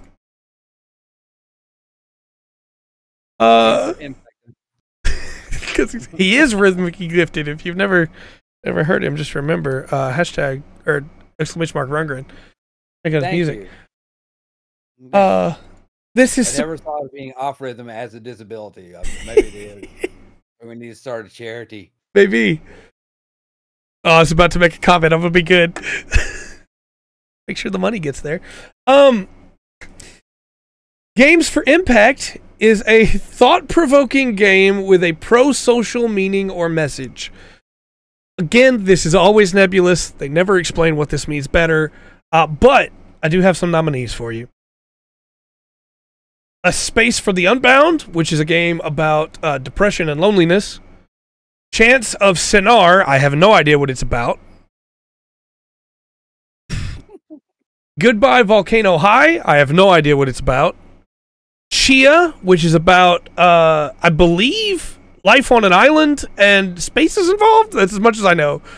Terra Nil, which is about, like, it's a reverse city builder where you build back nature. And, unless I'm wrong and that's a different game.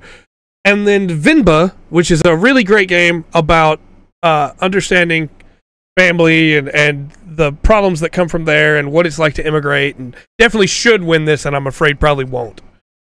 First one. I'm going with the first one. Space for the Unbound? Yes. Sinar is a game where you can't speak anyone's language and you actively learn the language in the game as a player. That's cool. That makes me want to check the game out more than anything else. It is Games for Impact.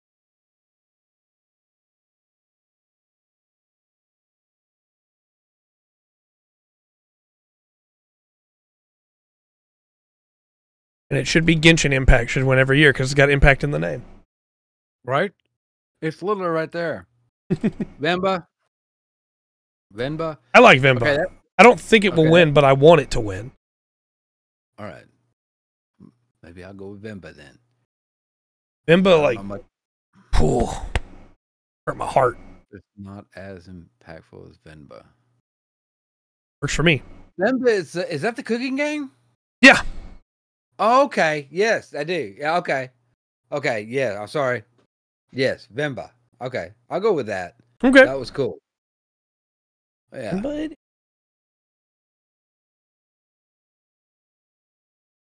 Okay.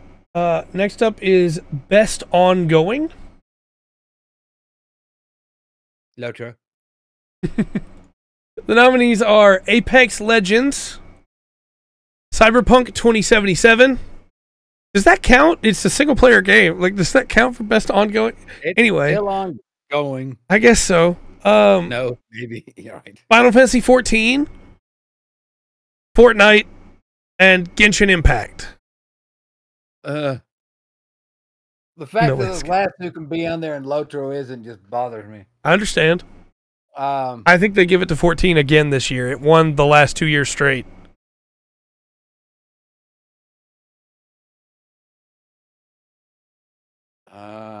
Yeah, I think that's a good guess. 14. That one kind of is like one of the ones that really makes sense for what they're trying to say in that. Yeah. Got a new expansion coming out. They'll take it winning to be able to talk about the new expansion, get some money from people, allegedly. Yeah. Going with 14? Yeah. Okay. Our next category is Best Community Support. We're going to have to start going through these faster. We're at 10 out of 31. Baldur's Gate 3, Cyberpunk 2077, Destiny 2, Final Fantasy 14, and No Man's Sky. I have no idea. Yeah, eventually we're going to hit all the esports one, and we're just going to go, skip. Yep, yeah. I have no idea. This is best community support. I think they're going to give it to Destiny 2, even though they absolutely should not. I have no idea on this category, man. I really don't. Mostly just because I think that's the only thing Destiny 2 gets, and they want to make people happy.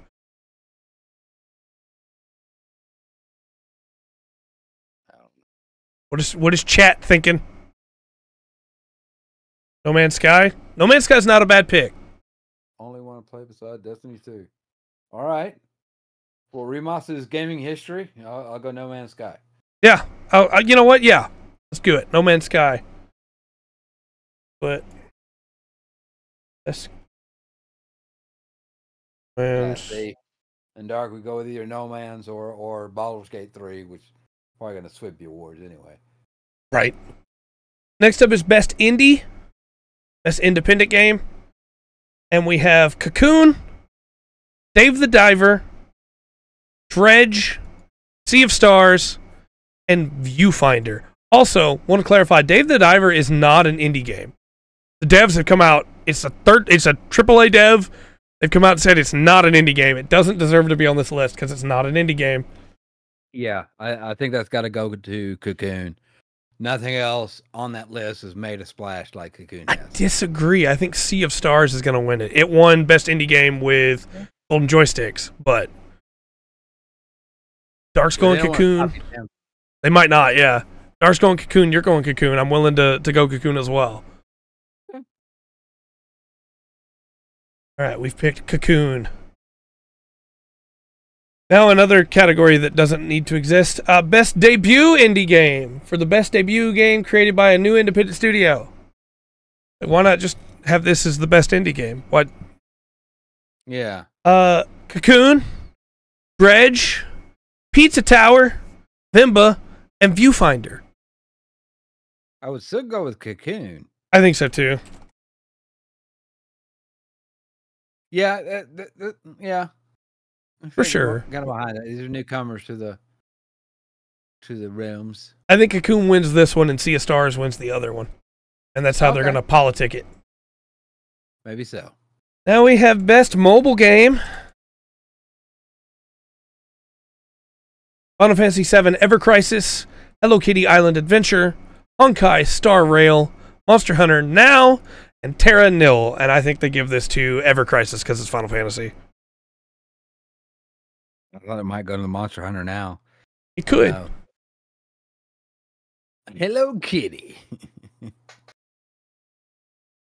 Yeah, it's like it's a mobile game. Why is Yeah. You have phones, don't you? What are we picking? I did. For you, I'll pick Final Fantasy. Okay. Exactly. Ever. My best mobile game is called Royal Crush. It's a match game. I'll play it before going to sleep. This one we could probably just skip. It's best VR AR. Yeah, I got no idea. Yeah, I don't have a VR headset. Best action game. And the nominees are Armored Core 6, Dead Island. We gotta go with that one. Yeah, we have to, right? Dead Island 2, Ghost Runner 2, Hi-Fi Rush, and Remnant 2. But I agree. I think we go Armored Core 6. I think it's going to win anyway. Well, so there's that. That's correct. Yeah, see? There we go. More validation. That is a correct call. Next up is Best Action Adventure. And it's Alan Wake 2, Marvel Spider-Man 2, RE4 Remake, Jedi Survivor, or Tears of the Kingdom. I think they give this one to Tears of the Kingdom. Possibly. I don't know. Jedi Survivor, maybe. It could win it too. I don't see Alan Wake 2 getting this. Right. Of course, that's not what I think of an action adventure game. Yes, it is, but yeah, Spider-Man's got a good a good chance of it too, just because that's exactly what that game is. Mm-hmm. Go around all kinds of action. I don't know. I think there's 3 strong competitors here for their thoughts. I think they could give it to Spider-Man just because they're not going to give Spider-Man a bunch of the other ones because they're going to give it to Baldur's Gate 3. But as far as like having action in it, Spider-Man's got to be up on there.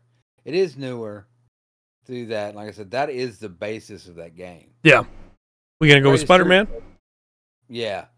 Because the Greatest Heroes of the Kingdom, again, that's not the basis of that game, really. Right. Okay, next up we have Best RPG. Baldur's Gate 3, which is winning it. Final Fantasy 16, Lies of P, Sea of Stars, and Starfield. Yeah. Starfield, no. They shouldn't even be mentioned. Yeah. Shouldn't even be mentioned. We're all agreeing it's Baldur's Gate 3, right? Yeah, it's going to be Baldur's Gate 3. I'm almost positive on that one. Next up, we have Best Fighting Game. Starfield for a joke. God of Rock, Mortal Kombat 1, Nickelodeon All-Star Brawl 2, Pocket Bravery, and Street Fighter 6. And I feel like they just threw stuff up here to have a Best Fighting Game category this year. What do you think? Mortal Kombat 1 or Street Fighter 6? Dark says SF6. Yeah, I agree with Dark on this one. That Street Fighter 6, Mortal Kombat 1 just had too much drama. Okay. Best Family Game. Nice. Disney Illusion Island, Party Animals, Pikmin 4, Sonic Superstars, and Super Mario Bros. Wonder. This is going to Mario, I think. Probably so. So Pikmin 4 might get it. It could. But I think you're right on that. I think it's going to be Mario. Okay. Picking Mario. Next up is Best Sim Strategy. And we have only because there wasn't Paw Patrol. That's exactly right. Advance Wars Reboot Camp, Cities Skyline 2, Company of Heroes 3, Fire Emblem Engage, and Pikmin 4. This category never makes sense. Yeah, how do those games go together again? What's the category? Best Sim / Strategy. I think that would, because of the bug. Okay, really? I guess City Skylines, yeah. Yeah, I think so too. That's what I'm going with. All right. Best Sports / Racing Game. EA Sports FC 24, which is a football game. Yeah, then that will probably get it. You want to just go with that? Well, I'm just thinking that's usually your big one. What's the other ones? F1 23, Forza Motorsport, Hot Wheels Unleashed 2 Turbocharged, and the Crew Motorfest. Okay. Hot Wheels might stand a chance. I do believe it's going to be the football club game. All right, let's go with that.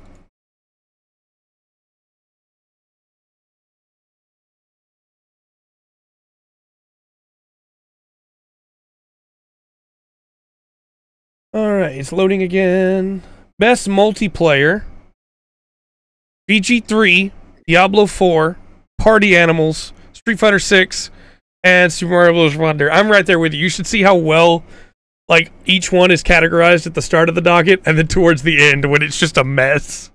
All right, run through it one more time. BG3, Best Multiplayer.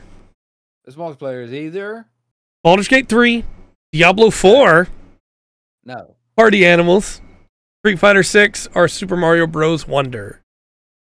I think this one goes to Baldur's Gate 3. Yeah. I think so too.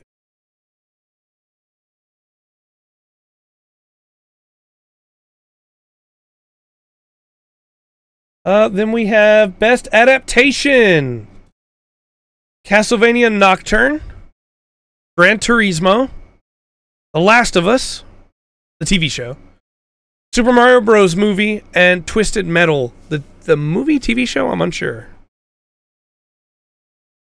Why is this in there? It's every year they do this. Yeah, none of those. The Last of Us, show. yeah. Yeah. Sweet Tooth is kind of funny in the It's probably going to go to The Last of Us. I agree. Yeah. All right.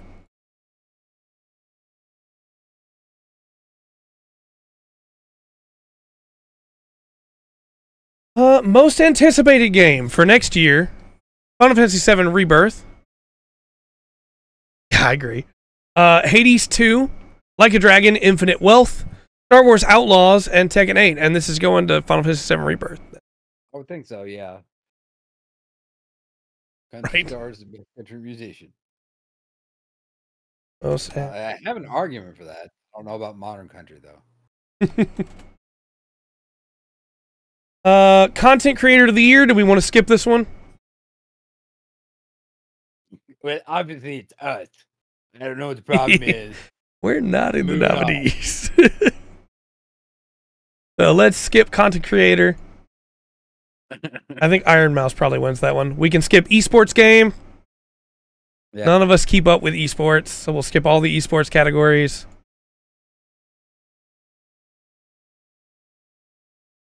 If you're somebody in the audience that watches on YouTube and you do keep up with esports, please let us know what your guesses would have been. Yeah.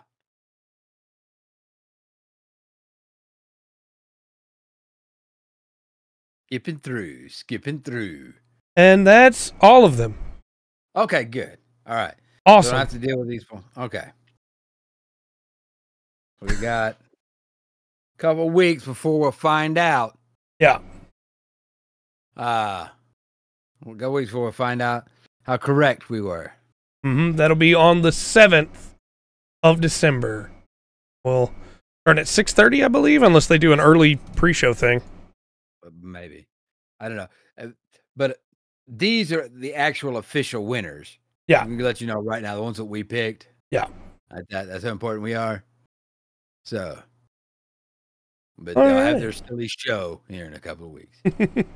Let's throw it over to your corner, and then we can get out of here. All right. Misfortune of your birth. There we go. Well, all right. So first of all, we always start this off with a happy birthday. And today is Patrick Warburton's birthday. Oh. Yes. So happy birthday, Mr. Warburton. For sure.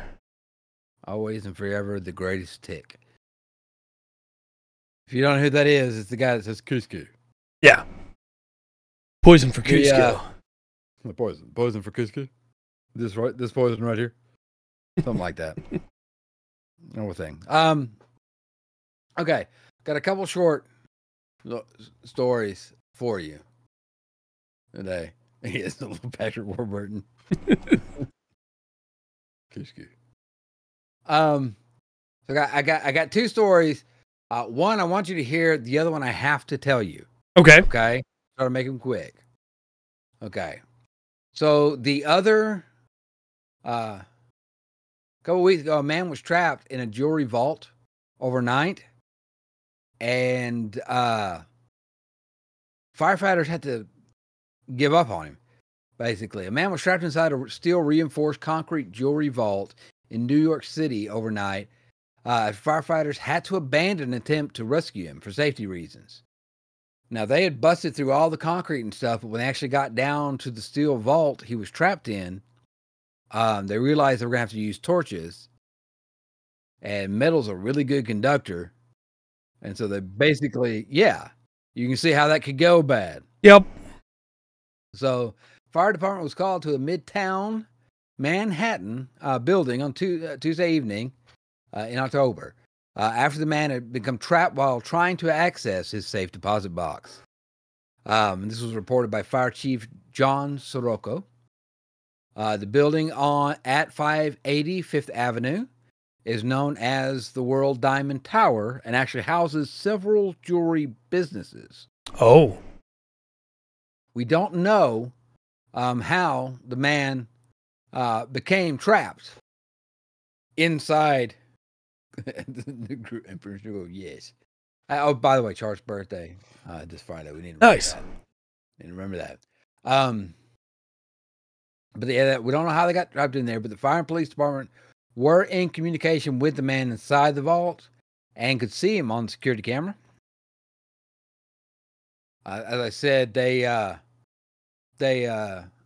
fire department and rescue units, their tools, they were able to break through the vault's 30-inch steel reinforced concrete walls. Right. Then after about 10 hours of that, they reached the steel plating, and they couldn't go any further because they would have to use torches. Right. Melt it, and that could really affect, not only just the heat in there, the oxygen, a lot of things can go. But the doors opened as scheduled around 7 a.m., and the man was freed unharmed.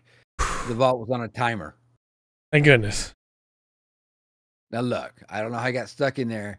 If you're on the phone with him and you can see him and the vault's on the timer, why are you digging through? Yeah. At that point, you should just wait. Yeah. Is he going to have enough air? Then he's fine. Yeah. Right. We're going to wake you up a couple times during the night. Let it go. I don't know. Apparently the vault was on a timer. He was in there checking supposedly his box that he had there. He got locked in. They had to wait for the timer. And I'm kind of wondering if all the firemen aren't just standing outside the vault, with all their equipment. They guys, we could burn them alive if we start this. And clink. Right. Hey guys. Come on. Okay. Yeah, it's the perfect kind of dumb. Yeah. Yeah. Government at work. Yep. Yeah. Did you had another one for me? Yes, I do. And it's not unsafe. It was a safe. Oh. Okay. So I got to tell you about a couple guys. All right. Okay. I'm going to tell you about, I'll get the names here. Faye Yap and Daniel Preston. Mainly about Yap. Now, Yap is a mechanical engineering PhD student at Rice University. And she has put out a new paper. And I'm going to give you a little bit of story about the paper that Yap and Preston put out and how they kind of figured it out. Okay. So, Yap and Preston, at least, two geniuses, were in their lab one day working on robotic stuff, engineering stuff, trying to figure it out. When Yap noticed dead spiders in the corner of the lab. And looking at it, it's like, why do they die on their backs with their legs curled in? Now, she was a curious sort, probably kind of led into her doing this anyway. So, she started looking that up. She's not a biologist. Her specialties lie in other places.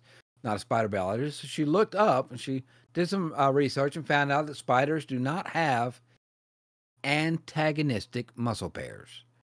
She said instead they rely on flexor muscles to curl their legs inwards towards their body and hydraulic pressure to extend their legs outward. So their muscles don't work like ours. They work a little bit different. Okay. Now, the lab they work in focuses on what's known as soft robotics. And so they saw the spider biology as an inspiration for a pneumatic gripper or claw-like device. So instead of using a classic metal claw or something to make a gripper device, they decided they had a much better idea for something that would have a very soft touch. And that is using a spider's corpse. Oh. I wonder if this will... See if I can get this to you. Hold on. Okay. I'm not sure if this will...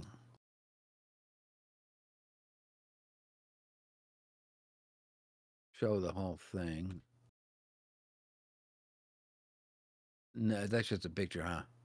All right, hold on. I'm trying to get you this one other picture. So you can't really see it. Not really. All right, hold on. Let's try this one here. This will be better. Okay. Oh. Yeah. This is known as necrorobotics. Necrobotics. Using biotic material. So basically, they stuck a syringe into a spider and used pneumatic pressure to make it open up or close, or to close, so they close their legs. And they have a video of them actually picking up another spider with a dead spider that they're controlling. Dark, it is now off the screen. Yes. See you later, Will. I missed you. Sorry. Later, Will. Yeah. I would like to point out I do believe this is up for a Nobel Prize. Why? To using spider corpses on that. I don't know. So when spiders die, their muscles tense up. So when the spider's alive, it can actively control the valves in each leg, everything, so that it controls its walking. When it dies, it loses control over these valves. That's why they die the way they do. So Yan wondered, and if she could get control over the spider's legs using compressed air, and it turned out she could. I hate it. Yeah, they inject air pressure into the dead spider's hemolymph. It's their blood. It's not actually blood, it's hemolymph. That hasn't yet dried up in the corpse. And the hemolymph add pressures to the joints, creating a claw-like grabbing motion. Okay. They're very good at picking up fragile materials like wires and other spiders. And even up to 130% more massive than the spider they're using. They can pick things up. Well, isn't that nice? Yeah, so far this is the first time that like this is right up there with the Frankenstein. Yep.